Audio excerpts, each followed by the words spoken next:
Welcome to Zara Fairy Tales. Discover the magic. बहुत साल पहले एक पुरस्कार वादी में एक अजीमो शान महल था जहां 5 हसीन शहजादियां रहती थीं। इन 5 की खूबसूरती की दुनिया दीवानी थी। सबसे बड़ी शहजादी जोया थी, जिसे रंगों से इश्क था। उसका सारा दिन नए नए तरीकों से अपना सिंगार करने और चेहरे को कुंदन बनाने में गुजरता। दूसरी शहजादी महर का शौक सबसे जुदा था। वो मखमल और रेशम से बने ऐसे नायाब लिबास पहनती थीं जो महल की शानो शौकत की पहचान थे। तीसरी शहजादी अनाया को महल की दीवारों से ज्यादा बाग के परिंदों और जानवरों से मोहब्बत थी। वो उनकी बोलियां समझती। चौथी शहजादी आयरा पुरस्कार किताबों और सदियों पुरानी पहेलियों की शौकीन थी। 5वीं शहजादी आमना थी, जिसे खाना बनाने का बहुत शौक था। वो रोज नए नए लजीज पकवान तैयार करती थी।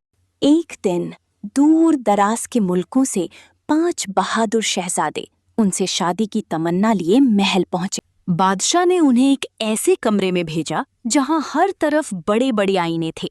ये एक ऐसी भूल भुलैया थी जहां रास्ता ढूंढना नामुमकिन था। शहजादा रेहान ने एक आईने की तरफ हाथ बढ़ाया, लेकिन उसका हाथ आईने के अंदर धंस गया जैसे वो पानी हो। महल के ऊपर से शहजादी जोया ने देखा कि शहजादे उलझ गए हैं। उसने अपने जादुई सिंगारदान से सुनहरा पाउडर निकाला और हवा में उड़ा दिया। एक बड़े आईने के सामने शहजादे रुक गए।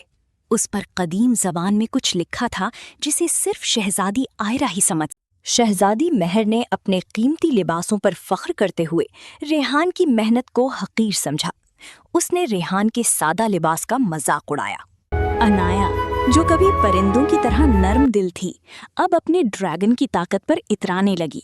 उसने ज़ारून को जताया कि वो उसके। आयरा ने हमजा को जाहिल करार दे दिया। वो अपनी किताबों के इल्म में इतनी मगन हो गई कि उसने हमजा के मशवरों को ठुक। आयान ने सबको मशवरा दिया कि मोहब्बत में इज्जत नफ्स सबसे ज़रूरी है। अगर इज्जत नहीं तो।